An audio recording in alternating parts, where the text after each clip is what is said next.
मेरा नाम प्रदीप है और मेरी पत्नी का नाम मधु है। मेरी पत्नी का संबंध उस जगह से है जहां अक्सर शरीफ लोग जाना पसंद नहीं करते, लेकिन इसका हरगिज ये मतलब नहीं कि मैं एक शरीफ आदमी नहीं हूं। बस मैं दिल के हाथों मजबूर था।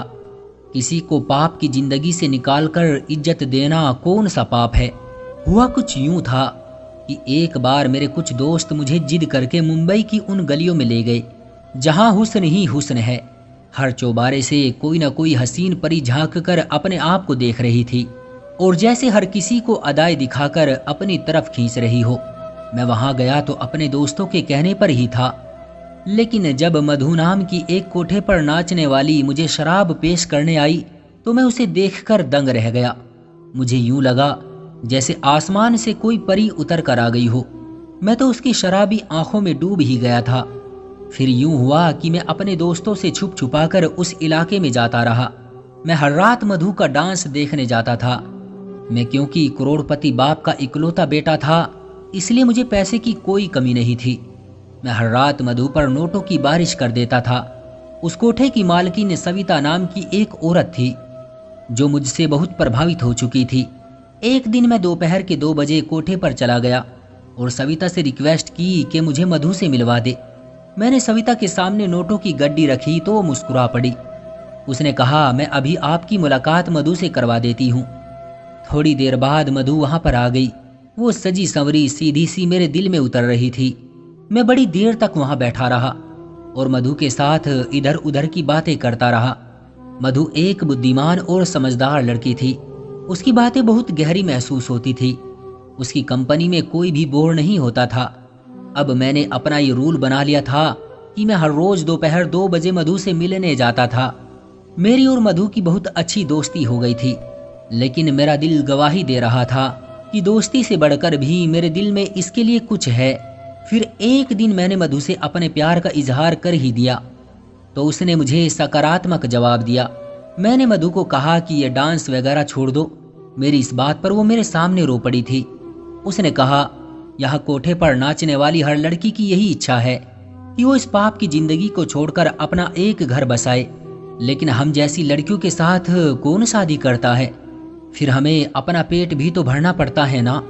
बस हम सभी मजबूर हैं और मजबूरी की वजह से ही ये सब कर रही हैं। मैंने मधु से कहा, मैं तुमसे शादी करना चाहता हूँ। वो बहुत खुश हुई और फिर रोने लगी। वो मेरे पैरों में बैठकर बोली, अगर आप मुझसे शादी करके यहाँ से ले जाएंगे तो मैं आपकी पत्नी नहीं बल्कि सारी जिंदगी आपकी नौकरानी बनकर रहूंगी। आपका हुक्म मेरे लिए सर आंखों पर होगा। आप जैसा कहेंगे मैं वैसा ही करूंगी। मैं मुस्कुराने लगा। मैं और मधु तो इस रिश्ते से बहुत खुश थे, मगर आगे का रास्ता बहुत मुश्किल था। सविता मधु जैसे हीरे को अपने हाथ से नहीं जाने देना चाहती थी। उधर मेरे माँ बाप एक नाचने वाली को अपनी बहू नहीं बनाना चाहते थे। मैंने सविता के सामने 7 लाख रुपयों का चेक रख दिया तो उसका मुंह बंद हो गया। मैं मधु से शादी करके उसे एक अपार्टमेंट में ले गया।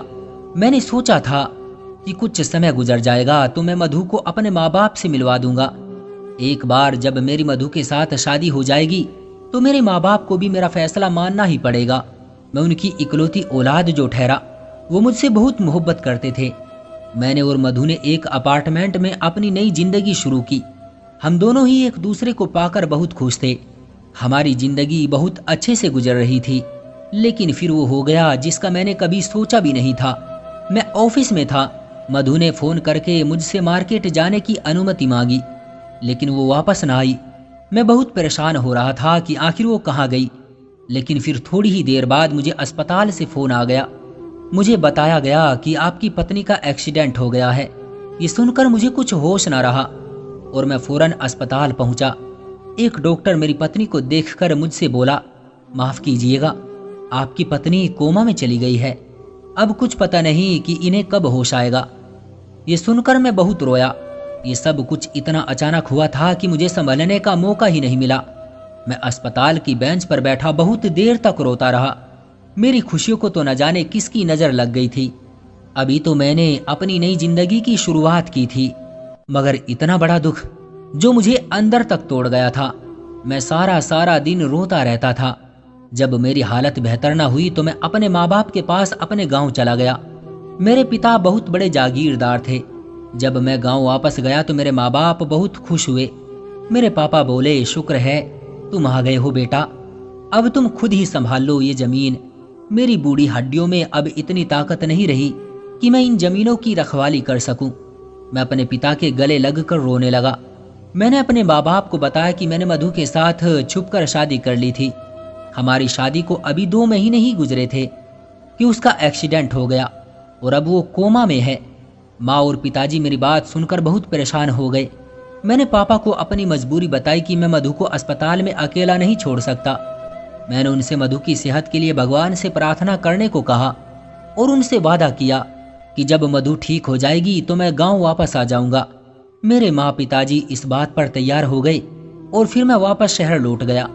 मधु 2 हफ्तों से कोमा में थी। मैं हर दिन अस्पताल की बेंच पर घंटों बैठा रहता, लेकिन मुझे डॉक्टर मधु से मिलने ना देते थे। वो कहते थे कि मरीज के पास हम किसी को भी ज्यादा देर के लिए नहीं छोड़ सकते। डॉक्टर मुझे हर रोज 10 मिनट के लिए मधु के पास जाने देते थे। मैं मधु के पास रहने के लिए डॉक्टर की खुशामद करता रहता। मुझे जैसे ही इजाजत मिलती तो मैं रो रो कर मधु से कहता, मधु तुम ठीक क्यों नहीं होती हो? मधु तुम जल्दी से ठीक हो जाओ, मैं तुम्हारे बगैर नहीं रह सकता। मुझे लगता था जैसे वो मेरी बातें सुन लेगी और वो ठीक हो जाएगी। मैं उसे बस इतना ही कहता रहता था, मधु तुम जल्दी से ठीक हो जाओ। मैंने माँ पिताजी को भी मना लिया है, लेकिन वो ना उठती थी और ना कुछ बोलती थी। आज जब मैं मधु से मिलने गया तो मैंने देखा कि उसने अस्पताल की वर्दी नहीं पहनी हुई थी। मैंने एक नर्स से पूछा कि ऐसा क्यों है, तो बोली मरीज अस्पताल की वर्दी से तंग हो जाता है। अब हम हर रोज आपकी पत्नी के कपड़े चेंज कर दिया करेंगे ताकि ये जल्द ही अपनी जिंदगी की तरफ लौट आए। मुझे इन बातों की कोई समझ नहीं थी, इसलिए मैं खामोशी से वापस लौट आता था। लेकिन अब मैंने नोट किया था कि मधु के कपड़े हर रोज चेंज किए जाते हैं। उसने जो भी कपड़े पहने होते वो बिल्कुल भी आम कपड़े नहीं होते थे, वो सभी बहुत महंगे कपड़े होते थे। ये बात मेरी बिल्कुल भी समझ नहीं आती थी कि अस्पताल वाले अपने पास से कपड़े लेकर उनको सिलवाकर मरीज को पहनाते थे। फिर मैंने देखा कि मधु के चेहरे पर मीठे मीठे से मेकअप के निशान भी होते थे। मुझे बड़ी हैरत हुई। मैंने नर्स से पूछा, चलो कपड़े तो आप लोग चेंज कर देते हैं, लेकिन ये चेहरे पर मेकअप के मीठे मीठे निशान कहाँ से आते हैं? आखिर ये सब क्या है? मैंने देखा था कि नर्स मेरे सवालों से घबरा सी गई थी। अब मुझे मधु की बहुत फिक्र हो रही थी। बहुत डर सा लग रहा था कि कहीं उसके साथ कुछ गलत तो नहीं हो रहा। इसलिए मैंने सोच रखा था कि मैं अब उस अस्पताल की असलियत जानकर ही रहूंगा। मैंने उस अस्पताल के बारे में बहुत छानबीन की, मगर हर तरफ से बहुत अच्छा जवाब मिलता था। लेकिन फिर मेरी पत्नी के साथ क्या हो रहा था? मैं शाम को जब मधु से मिलकर आता तो वो आराम कर रही होती थी और उसके चेहरे पर किसी तरह का भी मेकअप नहीं होता था। लेकिन जब सुबह ऑफिस जाने से पहले मैं मधु को देखने आता तो उसके कपड़े भी चेंज होते और उसके चेहरे पर मेकअप के निशान भी होते। अब मैंने इरादा कर लिया था कि रात को घर ही नहीं जाऊंगा और खुद ही देखूंगा कि आखिर ये सब क्या हो रहा है। मैं सारी रात बाहर कुर्सी पर बैठा रहा क्योंकि मुझे डॉक्टर ने मधु के पास जाने की इजाजत नहीं दी थी। मैंने सारी रात जासूसी करते हुए गुजार दी थी, मगर कुछ भी ऐसा नहीं हुआ जिस पर शक किया जा सके। एक नर्स रात में 3-4 बार सारे मरीजों को चेक करके जाती थी। वही मधु के कमरे को भी चेक करके जाती थी तो मुझे सुकून मिल जाता था। अब जब मैं सुबह कमरे में गया तो मधु के कपड़े फिर से बदले हुए थे और उसके चेहरे पर मेकअप के निशान भी मौजूद थे। अब मुझे बहुत हैरानी होने लगी, इसलिए मैंने कुछ और करने का सोचा। मैंने अस्पताल के एक जूनियर डॉक्टर को अपने साथ मिला लिया था और उसे भारी रकम देकर राजी कर लिया था। अब मुझे रात का बेसब्री से इंतजार रहता। जैसे ही रात हुई मैंने उस जूनियर डॉक्टर की ड्रेस पहन ली। मुझे मधु के कमरे में जाने से कोई भी नहीं रोक रहा था। पहले तो मैंने जैसे ही मधु के कमरे की तरफ कदम बढ़ाया, एक नर्स भागकर मेरे पास आई और मुझे अंदर जाने से रोकने लगी। मैं उसके जाने के बाद आराम से मधु के कमरे में चला गया, मगर ये क्या, मेरे तो कदमों तले से जमीन ही निकल गई क्योंकि मधु का बेड तो खाली था। वहां तो मधु का नामो निशान भी नहीं था। मैं बहुत परेशान हो गया और सोचा कि आखिर मधु कहाँ जा सकती है। मैं वैसे ही बाहर निकल आया मैंने जूनियर डॉक्टर से मधु के बारे में पूछा तो उसने मना कर दिया। मैं अपने चेहरे पर मास्क लगाकर उस नर्स के पास गया जो मधु के कमरे के बाहर चक्कर लगाती थी। मैंने उससे पूछा कि इस कमरे का मरीज कहाँ है, तो वो बोली जहां रोज जाती है, आज भी वहीं गई है। मुझे लगा कि मैं ज्यादा कुछ भी नहीं सुन पाऊंगा। मैंने धड़कते दिल के साथ उस नर्स से पूछा, आखिर वो कहाँ जाती है? तो नर्स मुस्कुरा कर बोली, ज्यादा होशियार मत बनिए, आप भी तो सब कुछ जानते हैं, मुझे क्यों फंसा रहे हैं? अपना हिस्सा आप भी तो ले रहे हैं ना। ये सब मेरे लिए बर्दाश्त से बाहर होता जा रहा था। मैंने जूनियर डॉक्टर की वर्दी उसे वापस कर दी और खुद अपने कपड़े पहनकर वापस अस्पताल की बेंच पर जा बैठा। मैंने पलक तक नहीं झपकी। मैं देखना चाहता था कि आखिर मधु कहाँ से वापस आएगी, लेकिन सुबह के 9 बज गए, मधु अस्पताल नहीं आई। एक नर्स मेरे पास से गुजरी तो मैंने उससे कहा मैं अपनी पत्नी से मिलकर ऑफिस जाना चाहता हूँ। तो वो बोली, जी आप जाकर मिल ले, आपके पास 10 मिनट है।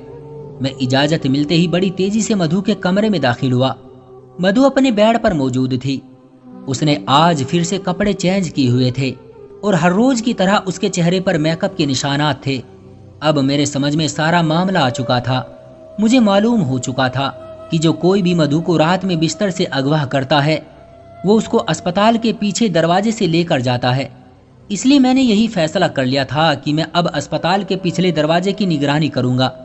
मैंने अस्पताल वालों के साथ एक चाल चलने की कोशिश की। मैं मधु के कमरे में गया। वहां मैं 10 मिनट से ज्यादा रुका था। मुझे पता था कि अब मुझे कोई डॉक्टर यहां से निकालने के लिए जरूर आएगा और मेरी सोच के मुताबिक 12 मिनट पर एक डॉक्टर उस कमरे में आया और बोला, सर आपको यहां से जाना होगा, मरीज के पास ज्यादा देर रुकना ठीक नहीं है। मैंने इस बात पर सर हिला दिया। डॉक्टर साहब, मैं 2-3 दिन के लिए अपने गांव जा रहा हूं, इसलिए मैं अस्पताल के चक्कर नहीं लगा पाऊंगा। आपसे गुजारिश है कि आप मेरी पत्नी का ख्याल रखिएगा। किसी भी तरह की इमरजेंसी में मुझे कॉल करके बुला लीजिएगा। डॉक्टर ने मधु का ख्याल रखने के लिए मुझे यकीन दिलाया तो मैं उनसे मिलकर अस्पताल से बाहर निकल गया, ऑफिस चला गया और शाम को जब ऑफिस से लौटा तो अपना भेष बदलकर चेहरे पर मास्क लगाकर अस्पताल के पिछले हिस्से में जाकर बैठ गया। मुझे थोड़ी ही देर गुजरी होगी जब मैंने कुछ ऐसा देखा जिसे देखकर मेरा दिल ही बैठ गया था। मधु अपने कदमों पर अस्पताल से बाहर निकल कर आ रही थी और फिर वो एक बड़ी सी गाड़ी में बैठकर चली गई। उस लम्हे में मैं बहुत ही तकलीफ से गुजर रहा था। दुख, दर्द, परेशानी, हर चीज ने मुझ पर हमला कर दिया था। मेरा दिल चाह रहा था कि मैं यहाँ बैठकर जोर जोर से रोना शुरू कर दूं, लेकिन मेरा मधु के पीछे जाना भी जरूरी था। इसलिए मैं मधु की गाड़ी का पीछा करने लगा। आज शायद मेरी जिंदगी का सबसे बुरा दिन था, जो मुझे सदमे पर सदमा मिल रहा था। मधु की गाड़ी का पीछा करते करते मैं वहां पहुंचा जहां से उसको निकालकर अपनी जिंदगी में लेकर आया था। मैंने उसको इज्जत दी थी, अपने घर की सुरक्षित 4 दीवारी दी थी, मगर उसने क्या किया? वो तो जिस गंद से निकली थी फिर उसी गंद में वापस लौट गई। जब मधु कोठे में दाखिल हो गई तो उसके 10-15 मिनट बाद मैं अभी कोठे में दाखिल हो गया था। मैंने अपना भेष इस कदर बदल रखा था कि मुझे कोई भी आसानी से पहचान नहीं सकता था। अब हुआ यूं कि जब मैं कोठे में दाखिल हुआ तो मधु नाच रही थी।